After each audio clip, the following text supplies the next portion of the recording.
welcome everyone on behalf of our Horizon 360 subcommittee of the technology committee of CII. I want to welcome Ryan Waugh today.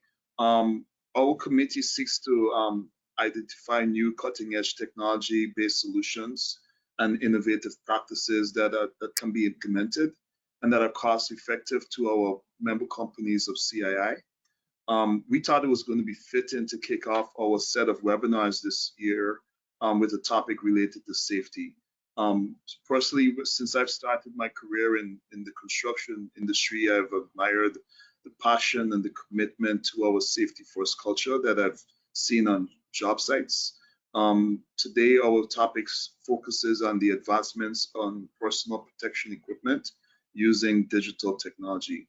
Our guest today from Ryan Waugh from Bechtle shall provide an overview of digital PPE and how we can utilize this technology to reduce exposure to occupational safety risks. Ryan? Excellent. Thanks, Gareth. I appreciate it. And Jenny, likewise, it's an honor to be here and presenting to this team. Sounds like you do some amazing things and looking at safety and technology and just innovation in general. So I'm honored and excited to be here. Just a little information about me. You can see my contact information here. Hopefully everyone can see. Hopefully my screen's being displayed. But if it's not, I can hurry and pull it up. But yeah, I have been at Bechtle for about 4 years, working on technology and safety. Prior to that, most of my career has been in the oil and gas industry, and I know we have some oil and gas and energy complex companies attending today, so excited to be there. I spent most of my time in trading and marketing, not safety or technology, so hopefully that I didn't lose any credibility by saying that, but again, excited to be here. I love the oil and gas industry, and I reside in northern Utah, so that's just a little bit of information about me. Going on to the next slide, I just wanted to again say thanks for the opportunity to be here. We again are a digital PPE safety company. I can provide a little bit of information about who we are, since many of you probably are not aware of us. We are a smaller company, but also have been around for a long time. We've been around for a couple decades. Always focused on connected safety, life-saving, life-enhancing technologies. We have professional monitoring services with about 2 million customers. We actually dispatch emergency help about 6,000 times a month, so that might surprise some, but there's a lot of people that need help out there. And likewise, we're taking about 600,000 calls a month for people in those safety circumstances. Next, let's talk a little bit about CII. So I found my way to CII through Gareth and his team in Bechtle, and also ExxonMobil. I reached out, and usually I'm selling our solution, but I'm really excited today to be able to talk a little bit more just philosophically about what safety is about, why digital PPE is important. So this is going to be an exciting thing for me. I know that it's important to protect workers, as we hear stories all the time about that, as I'm sure you do within your organizations. But my goal again is to not talk about us as a company and sell our solution. My goal today is to give you information that hopefully is helpful in what you're trying to do. I know that's the way that Bechtle looks at it, as we've talked in past. So anything we can do to share information about safety that helps you will be great. So talking about the goal of CII, I looked at the website and know that you guys focus on creating and driving innovation solutions that tangibly improve business outcomes through academically based and disciplined approach. I love it. I think that's very valuable. So the way that I would adapt that for safety, of course, is to include business outcomes specifically for this presentation, to talk about how we proactively improve safety and also reactively help workers when needed with digital PPE. So I bring that up. I think proactive is the gold standard for safety going forward. We are doing really good at, I should say, we're making great improvements on how we improve proactively with safety, but we'll discuss that a little bit more. So I will say one thing about this is that I know from working at, I mentioned I worked in the energy industry, I worked for BP. I happened to be there during their big safety event with the Macondo spill, and even though I was in marketing and trading, safety has the ability to really impact the whole organization, and I saw that firsthand. It affects, of course, the individuals and families the most, but there's a lot we really can do in any aspect of the business that I think will help us. So again, looking forward to talking about that.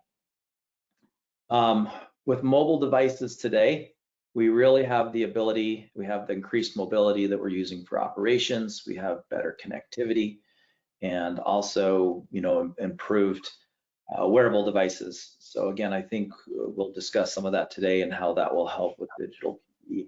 I wanted to start though with talking about some specific premises we make as businesses. This is again to kind of set the stage philosophically for I think some of the challenges we face with safety. But we all know that we have this idea that safety is paramount in all that we do. Historically, it's been called safety first. At the same time, we exist as businesses to be profitable and to always focus on that profitability. So with that being said, I always love to bring up the discussion that Mike Rowe, the famous TV personality, brings up about safety third. I know this is a very dangerous comment to make in the safety world. You can really cause some, it's a potentially offensive statement, quite frankly. But I think the point that he was making, if you watch some of his TED Talks and whatnot, is it's not that safety needs to be diminished, it's that companies need to be profitable for safety teams to even exist. But he was talking more about personal accountability. We all have this personal accountability, right from the worker through management, through board of directors. It's really important that we take accountability in that. And so I think he was focusing on this kind of conflict between, yes, we need to be profitable, but we do need to make safety first. With that being said, I like to talk about the ideal. The ideal within our companies is that we maintain or increase profitability and make safety paramount at the same time. So that's the ideal. I love the quote by Carl Schulz that says, ideals are like the stars. We will not succeed in touching them with your hands, but like the seafaring man on the desert of waters, you choose them as your guides, and following them, you will reach your destiny. So that's one of my favorite quotes because we're always shooting for that ideal as hard as it may be.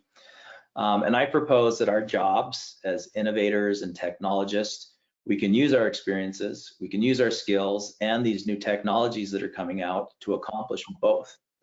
So again, I think we try to reach for that ideal. Next, I wanted to kind of talk about some of the benefits as we adopt some of these technologies. So this diagram comes from a book called Next Generation Safety Leadership by a man named Clive Lloyd. So Clive is a psychologist by education, but he spent his whole career in safety, and he came up with this diagram where it talks about as we can adopt proactive and integrated safety solutions, we can move away from just mere compliance. Compliance is important. There's tons of regulations out there we know that we all need to abide by, but moving more to a duty of care and having that personal accountability that we talked about a little earlier. And as we do that, we're going to see increased safety and trust within our organizations. So again, a slide I love to show and just talk about what happens.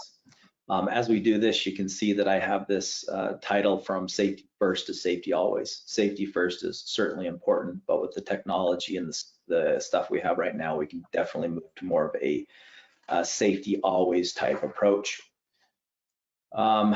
Next, let's talk about some of the safety challenges. And I'm going to start here, and Gareth, you can back me on this, but I've kind of talked for a bit. I love the conversational aspect of the business, or the conversation. I think it's important that we have conversations. So if anyone wants to add or has questions along the way, please chime in. Let's make this more conversational. Love to hear your thoughts. But these are just a few of the safety challenges that I run into as I talk with large enterprises and organizations. Hey, Ryan, before you get going, I had a question. Yeah. You know, and you mentioned, you know, you mentioned a lot just now, but what is your thoughts on the, you know, organization's responsibility to safety, um, versus personal accountability? Does the organization still need to make sure that everyone has the tools, you know, that necessary to be safe, or is it a combined responsibility from both parties? You bet. I love the question, and it's quite loaded. And again, because I'm not just selling right now, we can actually expand on this a little bit. If any of you have the chance to watch that micro TED Talk on safety third, it's really quite a fascinating conversation. His whole premise was, look, I went to my first job. He advocates a lot for the worker, right? If you've seen him, you know that that's the case. I'm not promoting micro, by the way. I just love the discussion he started. But you know, his whole point was, look, I went to my first job when he was doing blue collar work, whatever you want to call it, and he heard, okay, safety's first, and then he had like a near miss of some type. He had something where it kind of caught his attention, like, oh, you know what? Yes, safety's first, and we have all these programs in place, but ultimately, nobody cares about the worker as much as the worker does. The worker needs to take that person accountability to say, am I doing everything I need to do? So yes, there is that personal accountability on the worker side, but can we assist? Absolutely. As companies, there are a lot of different things that are available to us that to help uh, make that make that possible for the worker to be able to have better tools to be safe. We'll talk about some of the ways that we do that in the future, but it's in the company's interest to be safer for various different reasons. I'll show a couple of those, but yeah, if the company helps, there's a good chance that it's just going to be a better work environment. You're going to have better retention. Um, so yeah, we'll talk about some of those in just a little while, but I love that question, Gareth. Thanks for asking it, and certainly could talk about it more if we wanted to continue on that topic. Awesome, thank you. And thanks for the question again. It's better to have that conversational side of things, in my opinion, than just have me talk the whole time. So please speak up if there are any questions. Very good. So I'll jump in here to some of the safety challenges I see as I talk to enterprises. Budget's actually a big one. And again, it goes back to those main premises. We need to be profitable as companies, but we also need to make safety important. So how do you balance, you know, putting budget and into to safety and getting an ROI? How do you prove that? So I think there are some great ways to do that. From a very similar standpoint, stakeholder buy-in.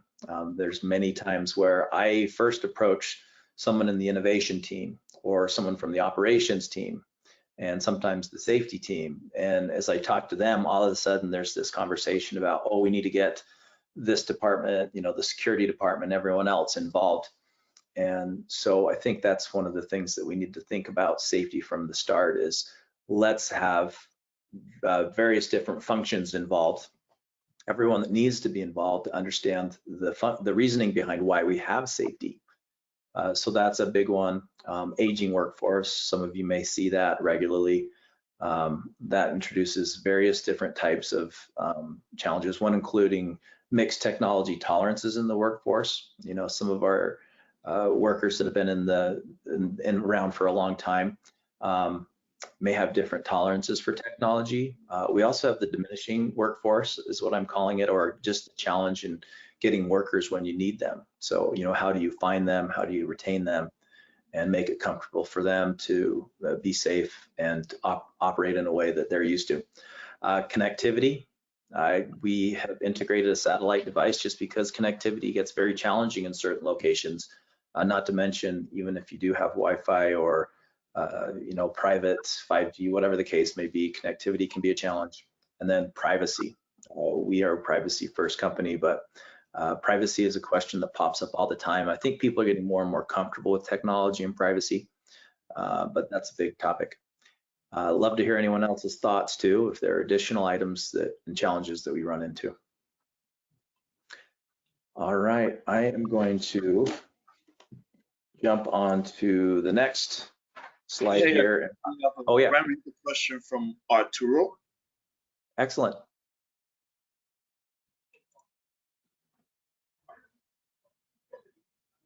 Hey Arturo, do you mind speaking, answering your Oh, question?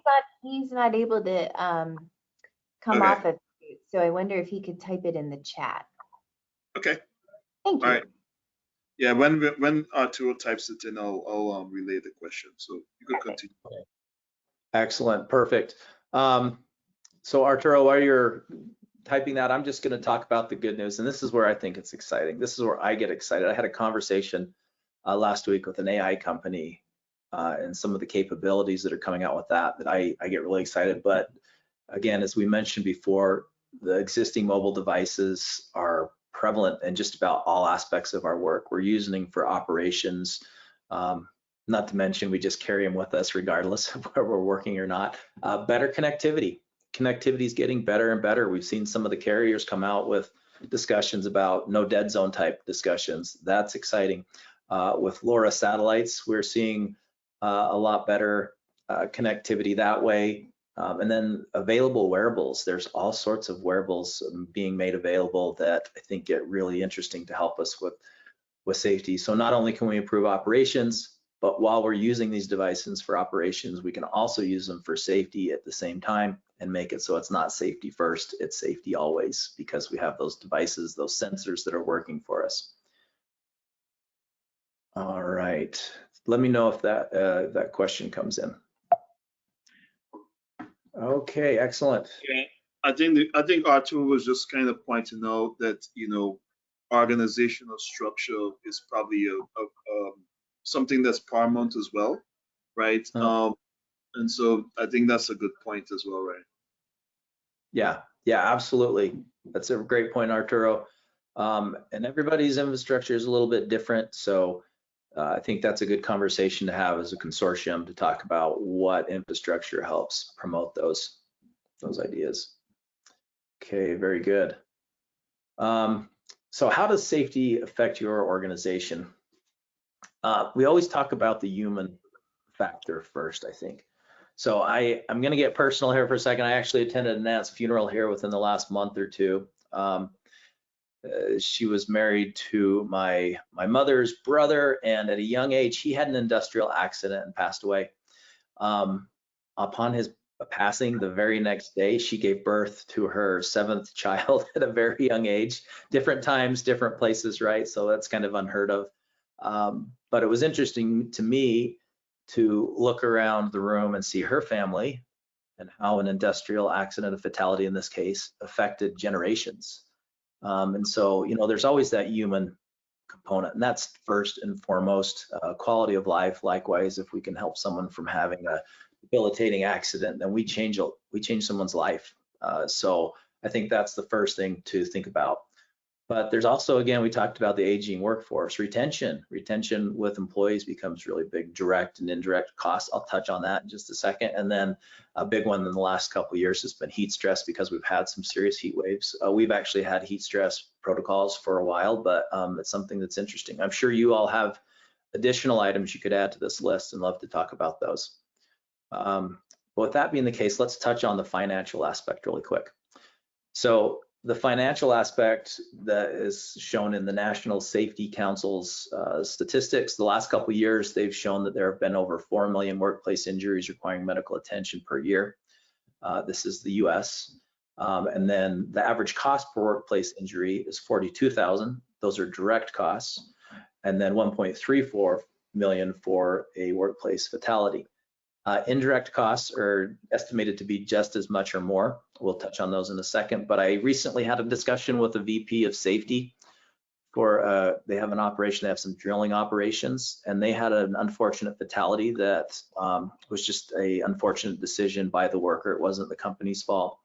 But even with that being the case, by the time they got done with everything, the cost was $3.7 million. So again, right around that range. I'm sure you have stories of your own.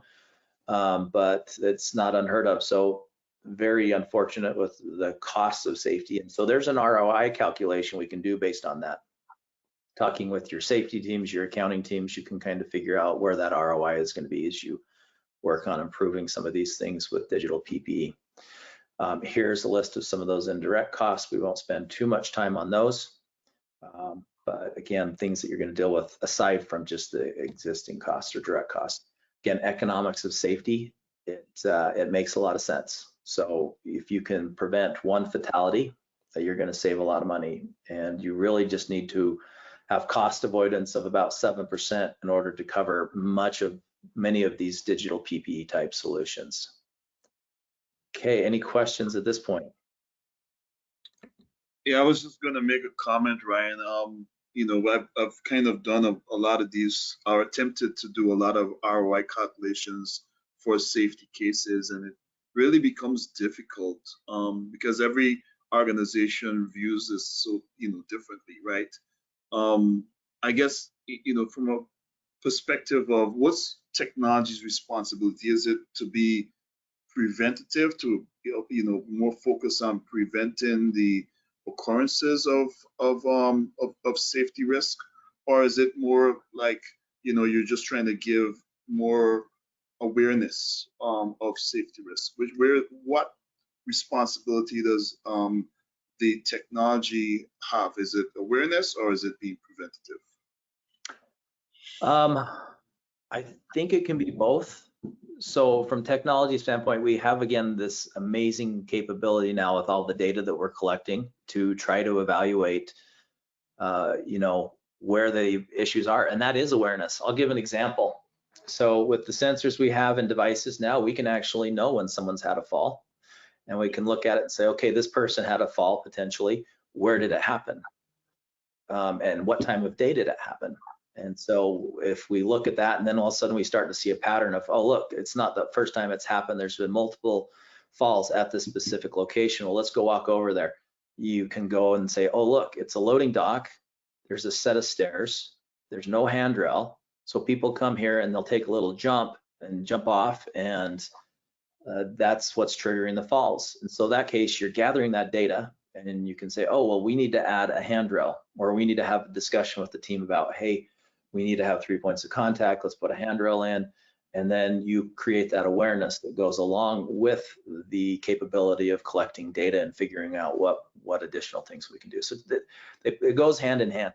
There's still that personal accountability by the worker. There's still the opportunity for us as companies to create the safety culture where people aren't afraid to say, you know what, I jump off this, because sometimes people will you know, be afraid to say something because they don't want to get in trouble. And that's one of the things I really like about this author, Clive Lloyd. He talks about, we need to create a culture in which people feel comfortable talking about the safety challenges they've had, or maybe a learning event without repercussions.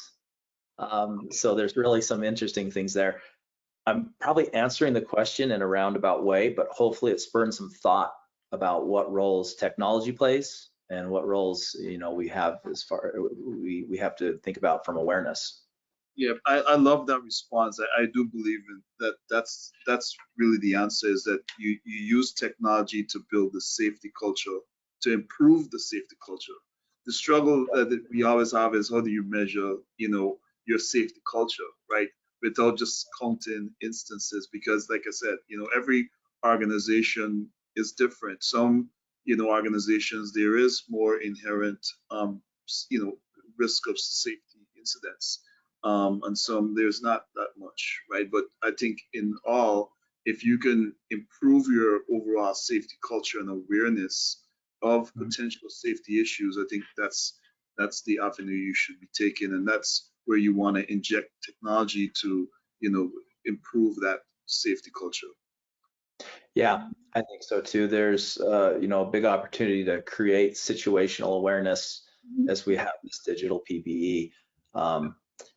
We'll talk about this again here. I'll touch on this in a little while, but with some of the things that are coming out, we have the opportunity to warn people beforehand, you know, and say, hey, it looks like maybe your gait is indicating that you might be a little bit tired at this point, so be careful about falls. You know, there's situational awareness is something that I think becomes really key in that discussion. Very good point. Thanks for bringing that up.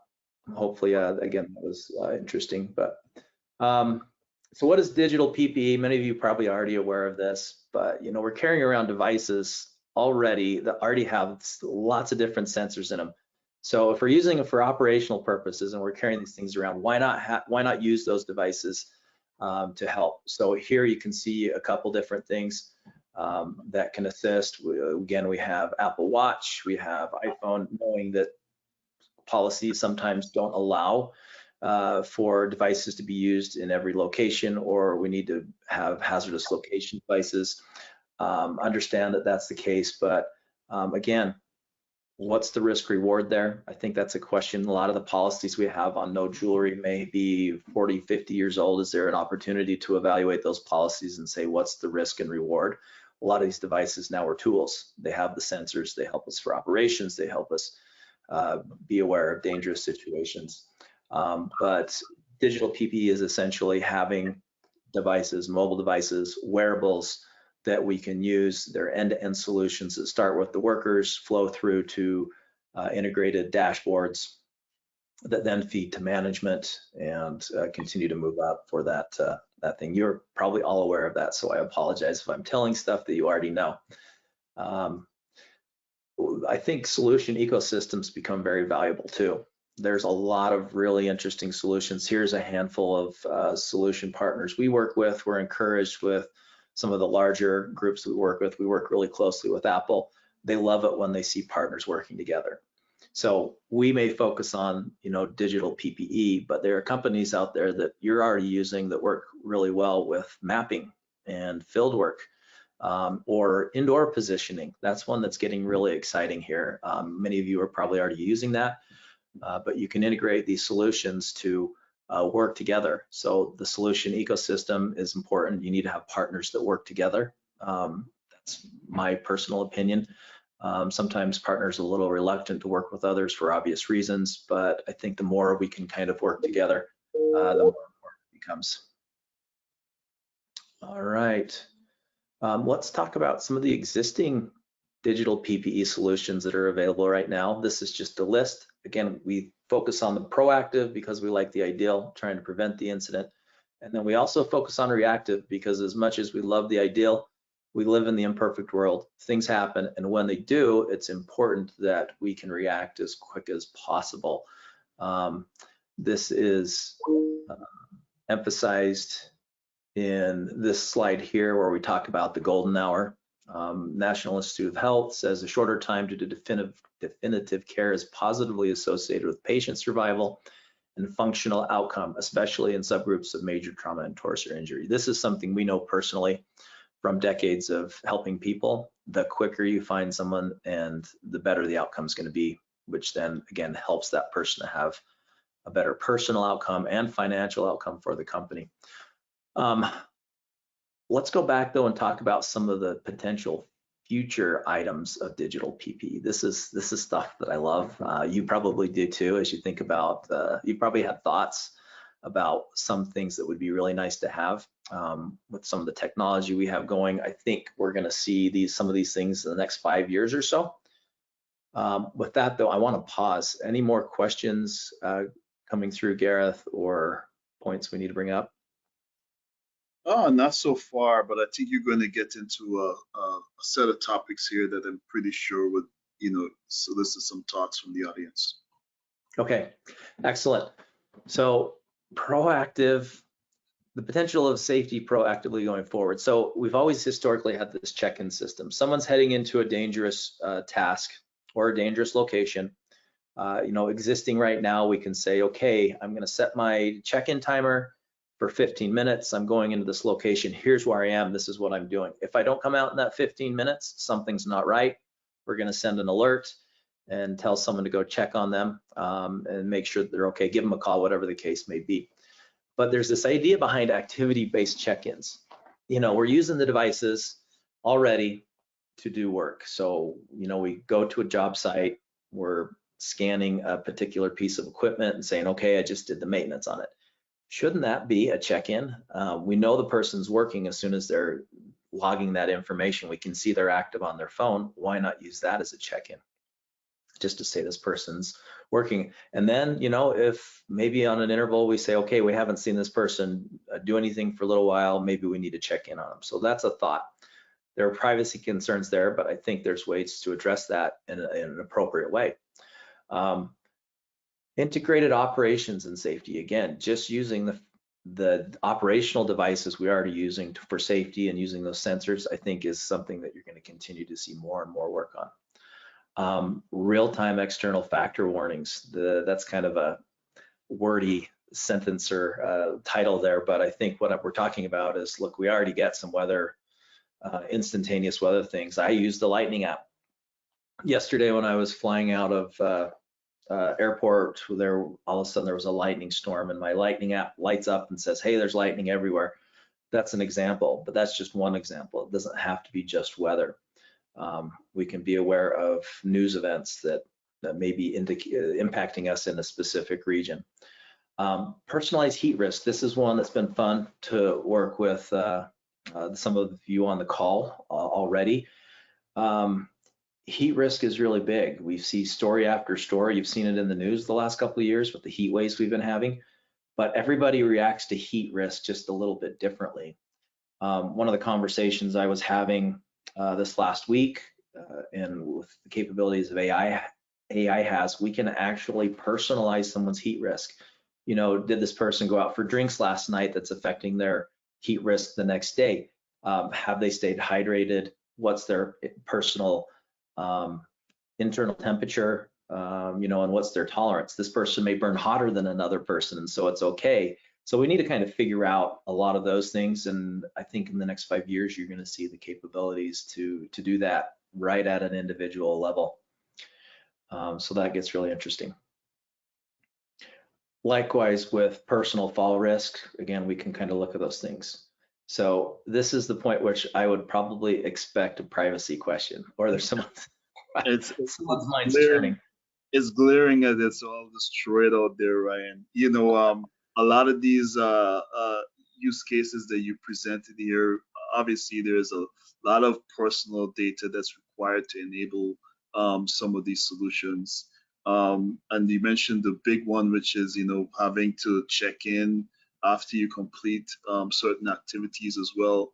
You know, what can some organizations do, you know, to ease, you know, some of the fears of their employees who have concern that, you know, their employers are tracking them, or they're collecting, you know, too much personalized data that they may not be too comfortable providing? Yeah. Starting at the development stage and architectural stage, I think is important. I'll give one example, and my apologies again, I'm going to talk about my solution here just for a little while because that's the experience I have. But we are a privacy first company. People expect that. Could we track? Absolutely, we could track. We've chosen not to. The only time we actually send anyone's location or information is when we an alert on event. Someone has a fault. Okay, that's the time when, yes, we need to know where they are, what happened, and we need to be able to communicate with them. That's when we do it. Heart rate specifically. So we're on Apple Watch and we have a heart rate protocol. But what we do is we don't send any PHI. All the PHI stays on the device at the device level. But what we do is we set parameters for heart rate. You know, we know if someone's heart rate drops below 40, that's not good. And if someone's heart rate goes above a certain level that they set, or then something's not right. So we don't actually send the heart rate information. We just say, okay, the heart rate's out of parameters. Someone needs to go check on this person and make sure that they're okay. That plays into heat stress, of course, because heat stress and heart rate are very closely related. We know that. But we can do the same thing here. It used to be that when we talk to unions, they're like, nope, we're not going to do this. You know, we're worried about tracking, we're worried about this. But what we actually see now is we actually see unions coming to us and say, we need this solution because we have had those events and they recognize the value of it. So it's something that we address every time that we talk to someone that we onboard. It's going to come up. The question is going to come up. There's no question. The question is going to come up anytime we onboard with anyone. So I think it's starting with the architecture, building a solution that's respecting privacy, but then also having the communication with the workers. Inevitably, I will tell you, there's always a handful that just absolutely say, no, I'm not going to do it. So we see that quite frequently, but it's usually a very small portion of the population. Hopefully that helps. Yeah, I was just going to also tag on to that. I think it's also important to be aware of the U.S. Department of Health and Human Services compliance regulations as well. I think there's a set of requirements for HIPAA that governs privacy rules as well. And so the organization just needs to be aware of what they can share and the rules alongside that, those requirements as well. Yeah, absolutely. Lots of regulations out there. We've looked at that multiple times, and just making sure from ground up, from your architecture and development, you're always respecting that. Yep. Okay, great. And Well, I also wanted to point out another thing. You know, some projects, you know, especially government type projects, you know, there's a lot of some of this technology is not allowed to be utilized, especially, you know, some of the concerns around connectivities and people hacking them. So I know there's, you know, specific, you know, requirements where data must be stored, you know, in FedRAM type environments.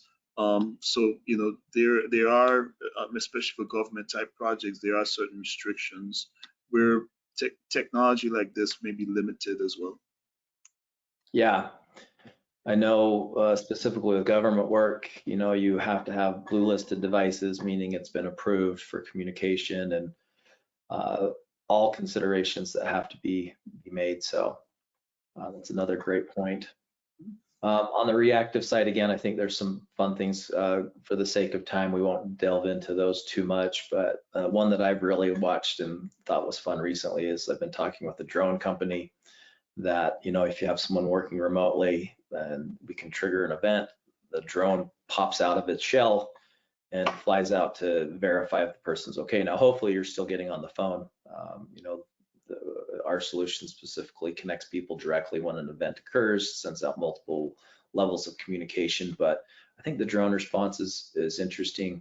Some of the pre-warning type stuff is very interesting too. So this is an area that, you know, I'm sure you have lots of different ideas, and be fun to talk about as a consortium.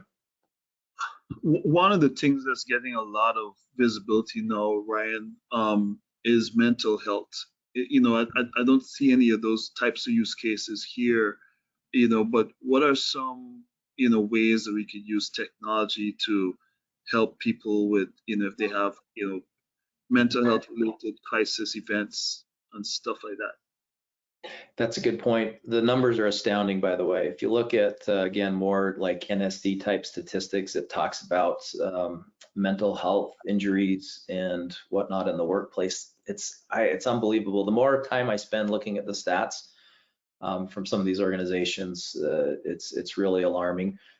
There are a lot of great solutions out there. You know, we talked about solution partners. In the last month or two, have met with a group that's doing amazing work in that area, and I think you have to be looking at those solutions.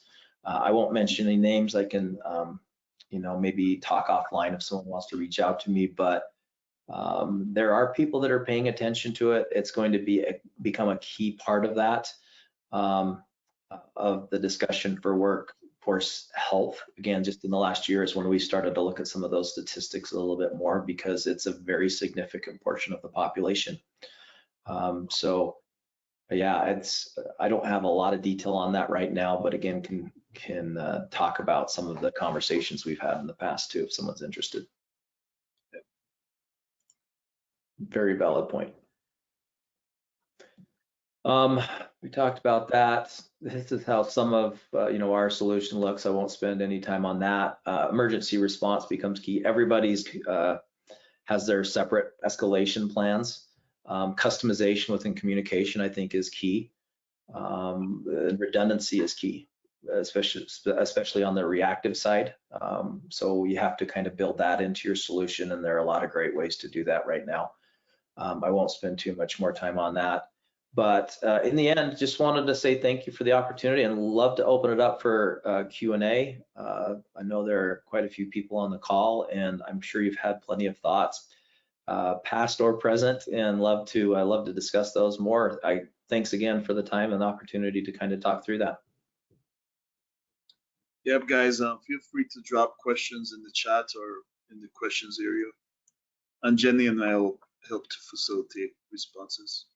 Yeah, and I also see there's a few questions coming in on the question panel. I don't know if you've seen that yet, Gareth.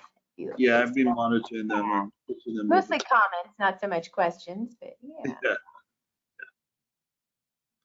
I guess I'll just kind of throw it. I know you kind of answered this a bit, Ryan, but could you comment on, two things maybe I want to probably bring up.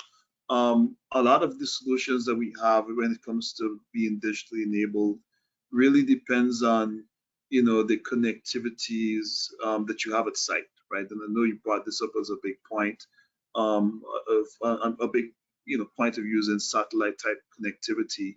But that, to me, usually when we try to apply any type of digital technology to these construction sites, which tend to be in remote areas, they fail because of connectivity, right? So could you maybe comment on the use of satellite type technology, mesh type technology, to make sure you're able to get the best connectivity anywhere around the site? Yeah, there are certainly limitations, and satellite's a great place to start as far as limitations, because if you're using like the Iridium network, which we do, we have devices that use the Iridium network for connectivity in those locations, there's always latency.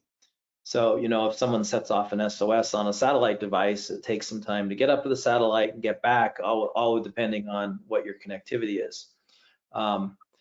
So there's always that concern. I talked to a company recently that just had a hard time getting over the limitations of the satellite connectivity as is. You got to have line of sight to the satellites, and then oftentimes you'd have to have Bluetooth connections from the satellite device to the wearable or the mobile device, and so there is some complication there. But I think there are great solutions that are starting to come up. Some of them, again, I don't want to mention specific solutions for the sake of not promoting one company over another, but they're a little expensive right now. But for those remote locations, you can essentially set up a network, whether it's satellite or some other way, that I think gets really interesting. If you're going to be there for a while, it might be worth the investment to set that up for the sake of having connectivity for operational and safety purposes. Goes back to the budget question though, so that gets really challenging. We work really closely with the cellular carriers. So we have hundreds of thousands of activated devices on their systems, and I was recently at a event that a lot of these solution partners were coming in, and they're pretty amazing. So it's going to probably cost a little bit, but yeah, connectivity is always an evaluation I think you have to make as you go to any of these sites, whether it's a location that has great cellular and Wi-Fi, or if it's a remote location. We have a question about integration, and I think this is a topic that you and I had talked about, Ryan. So when we have specific events at the facility, maybe a certain dangerous plant conditions, vibration, leaks, what can we configure these devices to communicate with the workers in those areas, to send alerts for them to muster in certain safe areas? Is that something that it's in the realm of possibility for the technologies that are out there? Absolutely, it's actually something we do. So again, I'm biased because I'm sharing my experience, but we have, for example, an emergency check-in is what we call it. So when you have this event, personally in my life, I've actually been in this scenario. One of the startups I worked at from the energy industry, they had an explosion at an LNG facility. We had a person on site and we didn't know if he was okay. So what we would have done in that scenario, retroactively with the solution we do now, is I would have pulled up our dashboard, put a geofence around where the event occurred, and said everyone on the team in this area needs to check in right now. And then they can get that, click on it. If you have a team of 25 people and 23 of them check in, you then have your short list, and you know who you need to focus on. So that technology exists. There's absolutely ways of doing that. So yeah, that's one example, but there are other ways you can do it too. This indoor positioning, if you're at a stationary location, or even some big construction companies now are putting Wi-Fi in pretty aggressively at sites they're building as they go, and you can do the indoor positioning and have some really great location services to show where someone is when an event occurs. So hopefully that helps. Yep. No, there's a really interesting question. I know it's gonna put a smile on your face, Brian, but what are some use cases for artificial intelligence in this space? Okay, yeah, this is a fun one for me because again, I just had the conversation last week with artificial intelligence. I don't want to overstep my bounds or talk about more than I'm capable of talking about from a technology standpoint, but there's going to be an interesting scenario in the next few years, I think, where we can personalize. I kind of talked about it or alluded to it earlier, but we can personalize heat stress based on some of the AI things. You can train the AI based off of some general principles for heat stress, and then you could say, okay, now let's customize it to this person. One example is, I heard it said, I have to be careful about sources here because I don't have a source right now, but for every degree your body increases, your heartbeat will increase 10 beats. Well, if that's the case, then we can kind of put that into an AI engine, have some sensors on the individual that then say, oh, we just noticed this person's heart rate's gone up this amount. These are the temperatures outside. These are all the variables involved in heat risk. There's, if you look at wet bulb globe temperature, there's like 10 different variables we can look at to determine what the heat risk is. And then we can say, okay, let's take all of that, use AI to say, yeah, here's the general information we have about heat stress, and then let's look at the individual. So that's one example of ways we can use AI. Awesome. Another question, to what extent can the current technologies perform all safety-related actions without any human assistance or involvement, i.e. collect human safety data, analyze the data, identify actions that you would need to take, or even select an alternative method of action or implement the selective alternative action? Okay, I'll take an attempt at answering that question. I'm not sure I'm going to answer it as fully as maybe you want, but we do have limited abilities, and it's limited to the kind of sensors that we're having in our mobile devices. So right now, what do we know? We know in an Apple Watch or an Android phone or an iPhone that there's an accelerometer and there's a gyroscope. What information does that give us?